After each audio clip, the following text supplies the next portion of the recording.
All right, well, I think we've allowed for sufficient time for enough people to join the webinar. So good afternoon to everyone and welcome to the 6th edition of the Eurosif Sustainable Finance Update. So we're delighted to see the continuing level of interest in these sessions. We have quite a lot of substantive policy and regulatory developments related to sustainable finance to cover during today's session. So if we just take a quick look at our agenda for this afternoon, we're going to provide you with a few updates on, first and foremost, the state of play of the EU taxonomy, particularly the so-called Complementary Delegated Act, which will clarify the treatment of natural gas and nuclear energy. That will be followed by an update on the recently published regulatory technical standards for taxonomy-related product disclosures mandated by the SFDR. Then we will briefly outline some of the sustainability-related provisions of the recently proposed banking package. And finally, we'll provide you with a brief update on the creation of the International Sustainability Standards Board, or the ISSB, which was announced by the IFRS Foundation yesterday. So as always, throughout the update, we would welcome any questions that you might have. We would also ask that you use the dedicated Q&A function, and we'll do our best to respond. Now, there should also be time at the end of the session for a Q&A. So just in case we need to proceed and move on to other updates, we might have to leave your question unanswered, but we can revert back at the end of the session and respond. And also, finally, as always, the slides from today will be made available following the session. So with all of that said, we can start off with an update on the EU taxonomy and the state of play. So first and foremost, just in order to avoid any possible confusion, I'm going to provide a quick recap on what we discussed during the last session. So during our last update, we informed all of you that the scrutiny period of the so-called Climate Delegated Act had been extended at the request of the Council of the EU to the 7th of December. Now, as a reminder, the Climate Delegated Act establishes how certain economic activities can substantially contribute to the first two environmental objectives of the EU taxonomy. So that is climate change mitigation and climate change adaptation. Now, following the adoption of the Climate Delegated Act, in procedural terms, the Council of the EU and the European Parliament had a 4-month period to scrutinize the Delegated Act, and they could potentially object within that time. That scrutiny period has now been extended by a further 2 months at the request of the Council, meaning it'll now last until the 7th of December, as mentioned. Now, the reason to provide just that quick update on the Climate Delegated Act is to really just avoid any confusion arising between the Climate Delegated Act and the Complementary Delegated Act. Because, of course, in parallel, as many of you are aware, the European Commission has been finalizing the so-called Complementary Delegated Act, which is going to clarify, the status of natural gas and nuclear energy under the EU taxonomy. So, of course, the inclusion of gas and nuclear energy in the EU taxonomy would result in associated activities qualifying as environmentally sustainable. And of course, that would mean that corresponding investments would be labeled as green, or could be labeled as green. Now, as we mentioned in our previous update, the Commission had originally intended to publish the Complementary Delegated Act in Q1 2022. And the timing, that time frame was recently confirmed by Commissioner Mairead McGuinness in public comments to the FT on the 20th of October. Now, recent events have forced the Commission to revise this timing. And of course, I'm sure as many of you have been reading, we're in the midst of an energy crisis with energy prices increasing. And so this has led several member states to apply intense pressure on the European Commission to include gas and nuclear energy in the taxonomy, and to do so as soon as possible. So accordingly, at an extraordinary meeting of energy ministers in Brussels on 26th of October, which was actually convened to discuss rising energy prices, the Energy Commissioner Kadri Simpson stated that the complementary DA would be published before the end of 2021. So of course that contradicted the comments of Commissioner McGuinness made just a week earlier. In addition to that, the President of the Commission, Ursula von der Leyen, has also indicated that the complementary DA will be published by the end of the year, or before the end of the year. Now, in von der Leyen's case, we understand that she was pressured by some member states to go on record and publicly commit to publishing the complementary DA. Now, at this point, in terms of substance, we can only speculate as to the exact nature of gas and nuclear energy's inclusion in the taxonomy. And in our estimation, they are likely to be treated as transitional activities for a time-limited period, or something to that effect. Now, of course, in our last update, we mentioned how inclusion of natural gas and nuclear energy was a near certainty, because it was subject to political agreement at the highest level between the Commission, Germany, and France. Now, we still understand that to be the case, but given a few political developments, the formation of a new government in Germany, it'll be interesting to see if that remains the case, but that is our expectation. So we're not expecting too dramatic a change of the broad position of the German government or the French government or the Commission, but it's just something to be mindful of. So with that, I will sort of ask at this point if anyone has any questions, and if not, we can get straight into SFDR. And again, please, if you have questions, we'd ask that you use the Q&A function. Okay, well, I think that is more or less clear.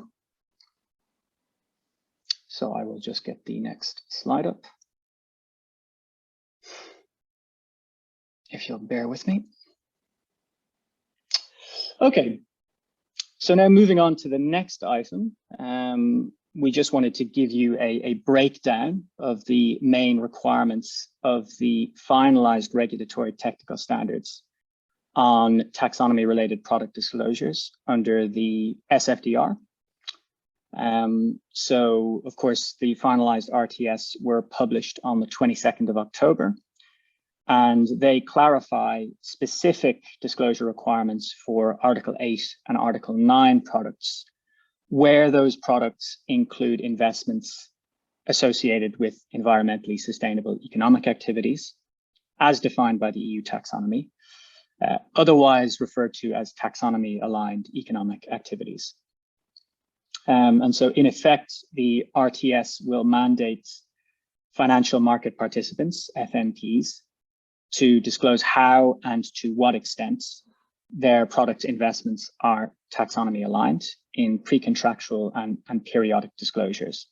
And so the precise wording of the RTS are, again, how and to what extent. So, in effect, what does that mean? It means that using mandatory disclosure templates that have been provided by the ESAs, FMPs must show what proportion of their product portfolio is comprised of investments in taxonomy-aligned activities. And then they must specify which of the taxonomy's environmental objectives to which those activities contribute. So now the proportion of taxonomy-aligned investments in a product portfolio must be displayed in the form of two separate pie charts. In the first of these pie charts, the proportion of taxonomy-aligned investments is to be calculated by dividing the numerator, which of course reflects or accounts for the taxonomy-aligned investments, with all investments in the denominator, including sovereign exposures. And we'll come back to that in a moment because it's very significant. The second of these pie charts will reflect the proportion of taxonomy-aligned investments by dividing the numerator with investments in the denominator, but in this case, excluding sovereign exposures. Now, you may recall, here we've just provided on the slide an extract or an excerpt from the RTS that actually gives you a sort of visual indication of how this will appear.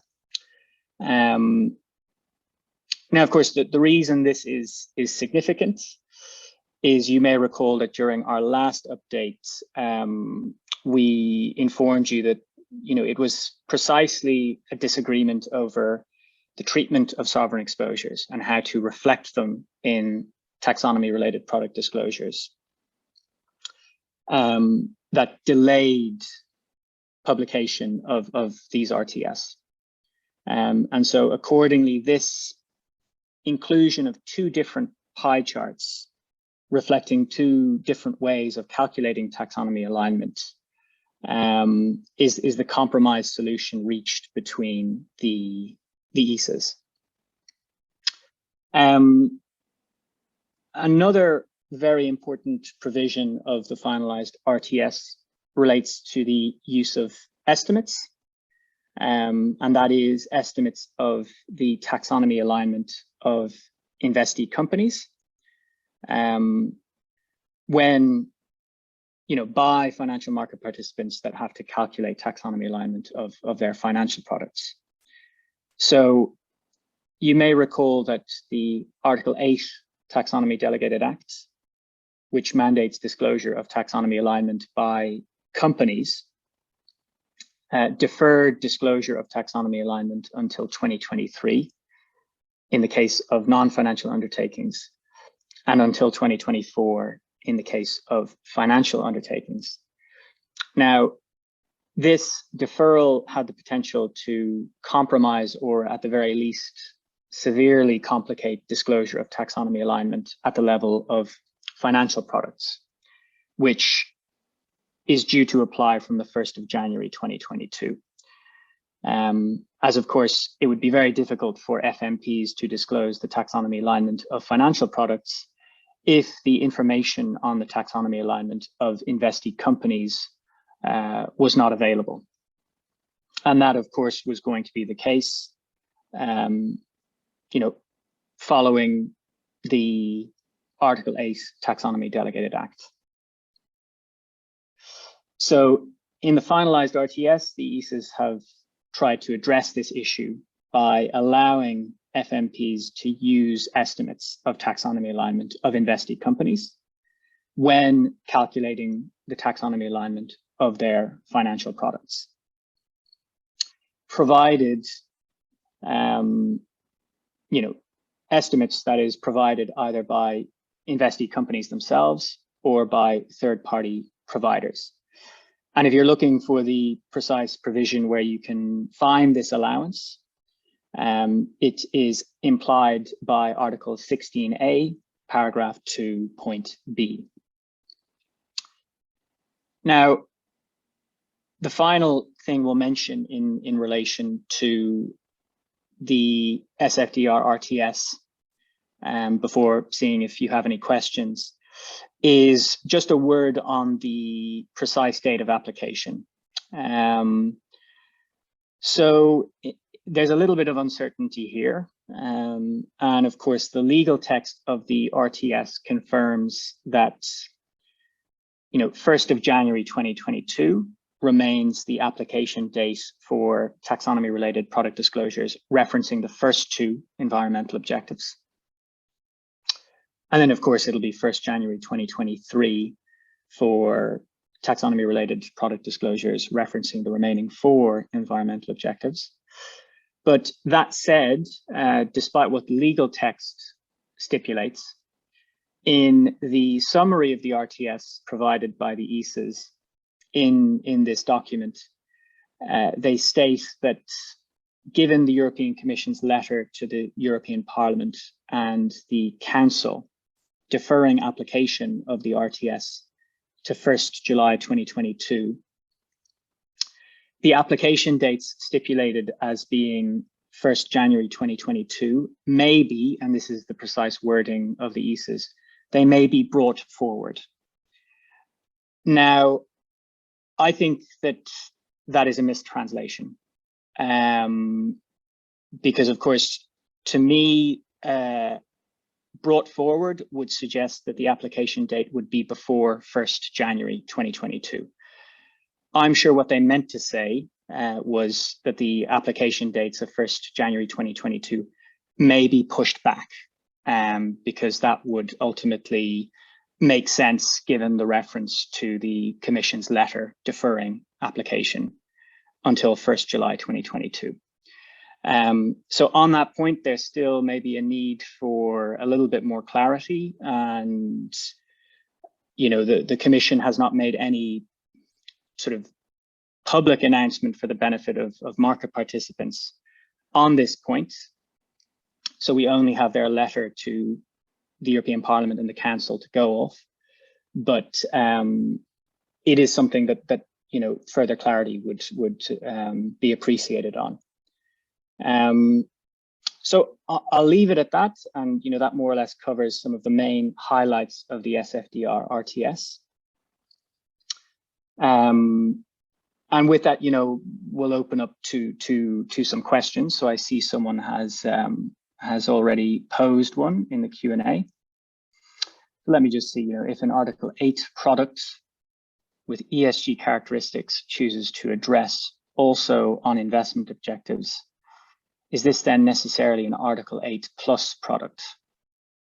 To my understanding, this then makes it necessary to report on taxonomy alignment, DNSH, and in case of carbon goals, PAB. For a classical Article 8 product with only ESG characteristics, this would not be necessary. Okay, so there's a few things to unpack there. So let me just see. I mean, if it's an Article 8, I mean, of course, an Article 8 product can, of course, make investments in taxonomy aligned economic activities, in which case it would have to be indicated in the disclosure which environmental objectives it is pursuing under the taxonomy. And according to the templates, the disclosure templates themselves, that would constitute one of the environmental characteristics that the Article 8 product would promote. Now, in those disclosures, you would have to indicate how taxonomy alignment has been attained.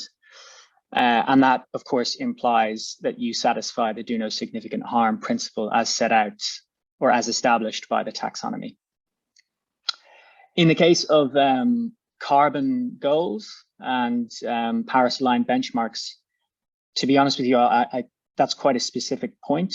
I can't confirm at this point, but I don't believe that it's necessary in the case of an Article 8 product to report carbon goals and whether you track a Paris-aligned benchmark. That is more relevant in the case of Article 9 products. But, as always, if you're not satisfied by that answer, you can reach out to us and send an email through to me after this session. And, I'll do my best to satisfy your question. But here we have another question. So since taxonomy level 1 applies as of 1st of January 2022, but the RTS is expected to apply as of 1st July 2022, what does that mean for the disclosure obligations for Article 8 and 9 products as of 1st January 2022? Yeah, so no, this is really speaks to the latter point I was making just when presenting the contents of the RTS. I mean, if you want to, I ultimately base my view, but it is my view, it's my interpretation on the Commission's letter to the European Parliament and the Council from July of this year, in which they specifically state that all application dates stipulated in the SFDR RTS of 1st January 2022 will be deferred to the 1st July 2022. Now, the reality of that letter to the Parliament and the Council is that the wording is quite ambiguous. And so I'm not entirely, again, that is my interpretation, but, I wouldn't go just on that. So I hope, that clarifies, a number of things. And yeah, I mean, if you're asking, would it only be qualitative information required?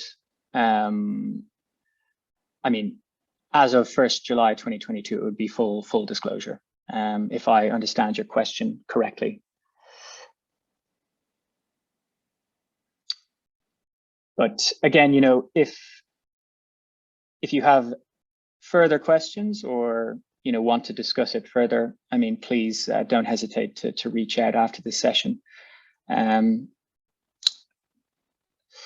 Okay. So on that note, I think we may have either exhausted or confused everyone on this point. But I think I will now just pass you over to my colleague Selina, who's going to provide a quick update on the banking package and its sustainability related aspects. And I'll just get the slides up for her. But thank you very much for your attention. Perfect. So Selina, over to you. Thank you, Hugo. Yeah, there they are. So exactly on the EU banking package, maybe you have noticed last week the European Commission published its new banking package with which it implements the still outstanding elements of Basel III. So it's also often referred to as Basel III Final. And what it does, it amends the existing capital requirements regulation and capital requirements directive. And the overall aim being, on the one hand side, to contribute to financial stability, so make sure that banks are more resilient to potential future economic shocks, but also to contribute to the financing of the EU's recovery after the COVID-19 pandemic, and also towards the transition to climate neutrality. And we don't want to go into too much detail here right now, but just to give you a rough overview, the initiative strengthens the risk-based capital framework. It harmonizes supervisory powers and tools, and most importantly, from our sustainable finance perspective, it introduces explicit rules on the management and supervision of ESG risks. And since some of you might be working within a bank or for a bank, we thought to just give you a little sneak peek on the sustainability provisions. Again, the background being that climate change is increasingly posing risks to credit institutions. So the new banking package reinforces the need for banks to include ESG risks in their risk management and also the respective supervision. And just to give you two more concrete examples, credit institutions will now be required to include short, medium, and long-term horizons of ESG risks in their strategy and processes when evaluating internal capital needs. And also supervisory authorities are now empowered to also incorporate ESG risks in their supervisory reviews and evaluation processes. And last but not least, you probably have heard of the terms green supporting factor and brown penalizing factor. These terms are not mentioned as such in the proposal, but the European Banking Authority is now required to report already in 2023 rather than 2025 on its assessment as to whether a dedicated prudential treatment of exposures to assets with an environmental or social objective would be justified. And then in terms of next steps, as commonly done, so the legislative package will now be discussed by the European Parliament and the Council, and the provisions will then be expected to apply as of 2025. And with that quick overview, I'm going to hand over to Federica. Thank you very much, Selina. And while you guys kindly, here they are the slides. So regarding the sustainability reporting, there is a significant development on international convergence that will represent a factor that we will consider in the EU sustainability standard setting process, which we will touch in a few seconds.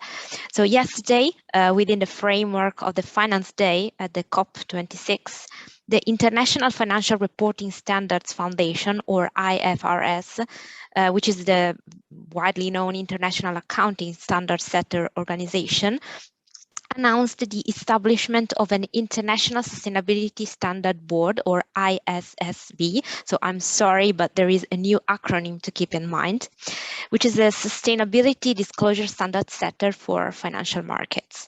So this ISSB is expected to develop international sustainability reporting standards that will serve as a global baseline for sustainability disclosures. So what is important in terms of convergence and coordination and alignment?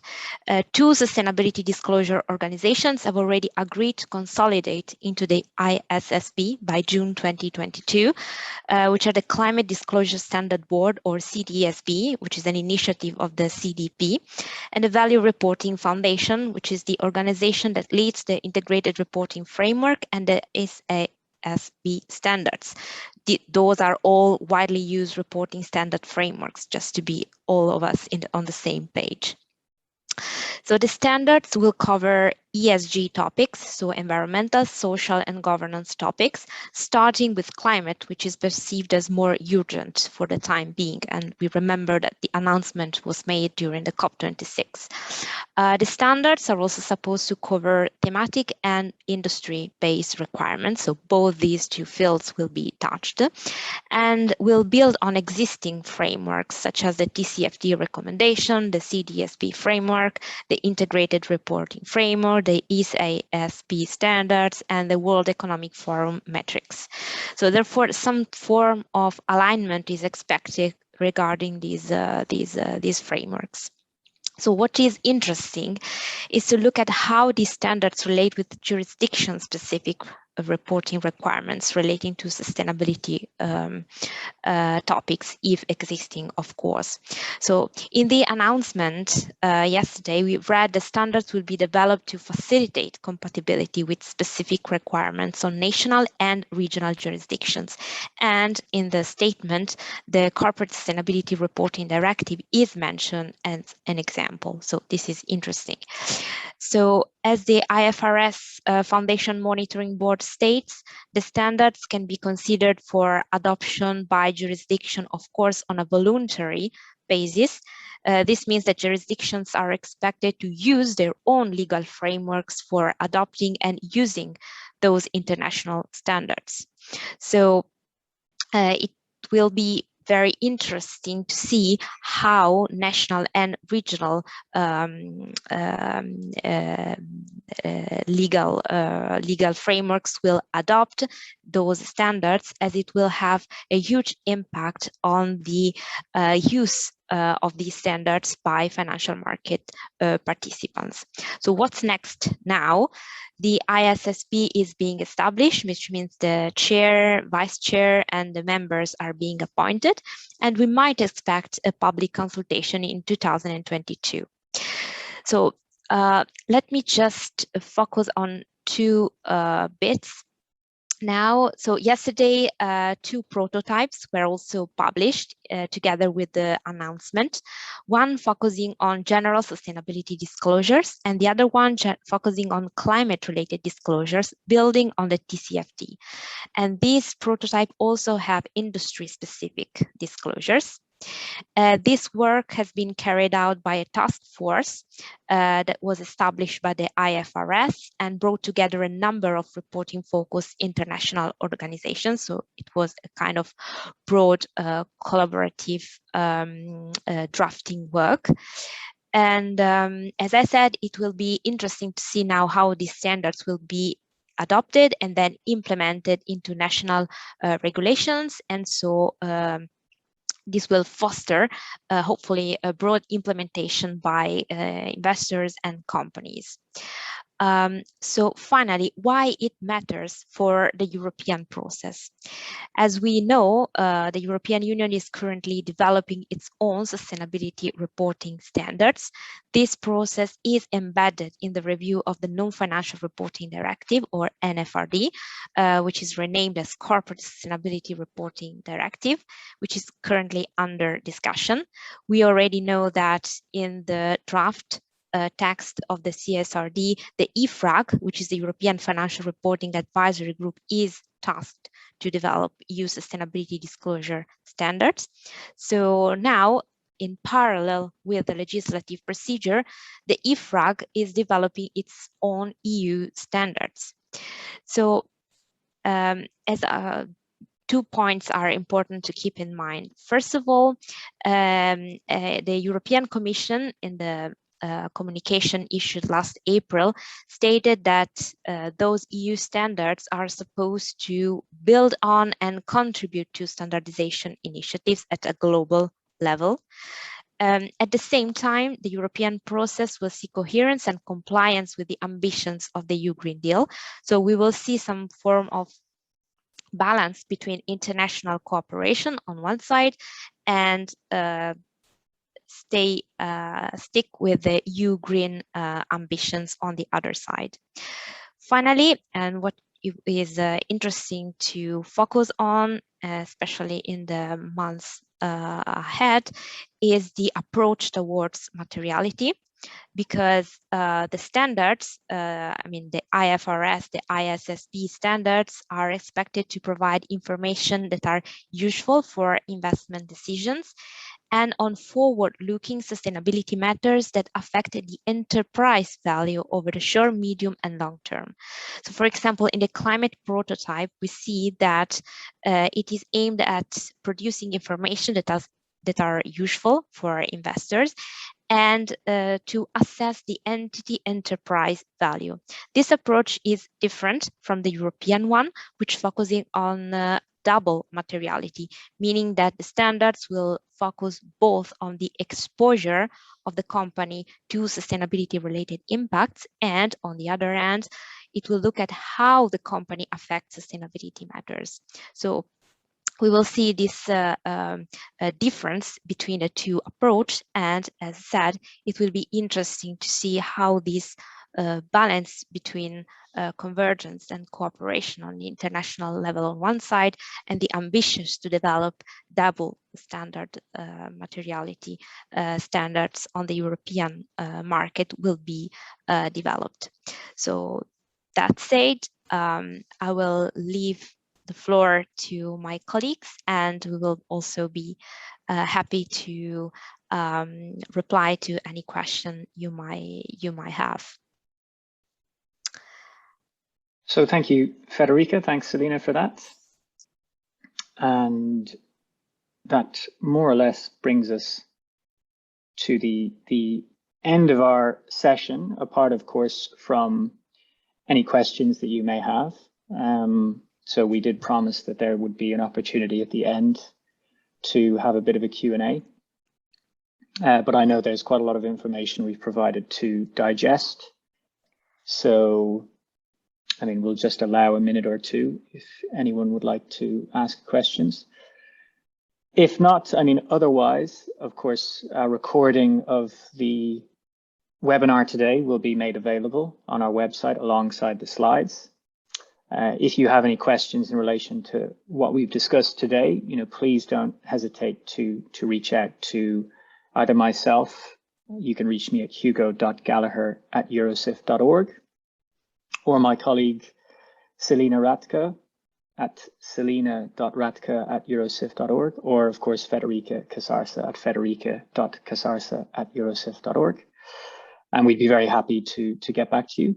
As a final comment I'll make is we're actually also going to circulate a survey for you, and we'd very much appreciate any feedback you could offer on these webinars. It can sometimes be a challenge for us to calibrate them given the audience. It's quite a broad audience, and so we'd love to know whether the level of technical detail is adequate or whether it is too much, whether you'd like us to focus more on the substance of different policies or whether you'd like us to focus more on the procedure or processes to which they're subject. So we'd very much appreciate any input that you would have. And I also just see now a final question. So that's a very simple one. So we are based in Brussels, indeed. And I mean, it's interesting, how is the ISSB perceived by the EU bureaucracy? I mean, I don't know if I can speak for the Commission services or, anyone working in one of the institutions. I think, maybe one concern you might hear is a fear of maybe there now being a lower level of ambition at international level as opposed to what the EU is trying to pursue. Of course, the work of EFRAG is going on now in parallel with that of the ISSB. And in all likelihood, we're going to see a little bit of a divergence whereby the EU is potentially developing more elaborate requirements than those being formulated at international level. So that may be a concern that you hear in Brussels, but I can't say that there's been really enough time since the ISSB was announced, which was only yesterday, for us really to get any indication of how policymakers in Brussels react. I think it was anticipated, so I can't say there's been any strong reaction, although there's a lot to react to coming out of COP26. So perhaps it's just been not paid particular attention to at this point, but yeah, I mean, I think that more or less concludes our session today. So again, thank you very much. We very much appreciate you taking the time to join us, and please don't hesitate to reach out and also to answer our survey. So with that, I will say good afternoon to everyone, and all the best. Have a pleasant rest of the day. So thank you very much. Thank you. Bye. Thank you. Bye.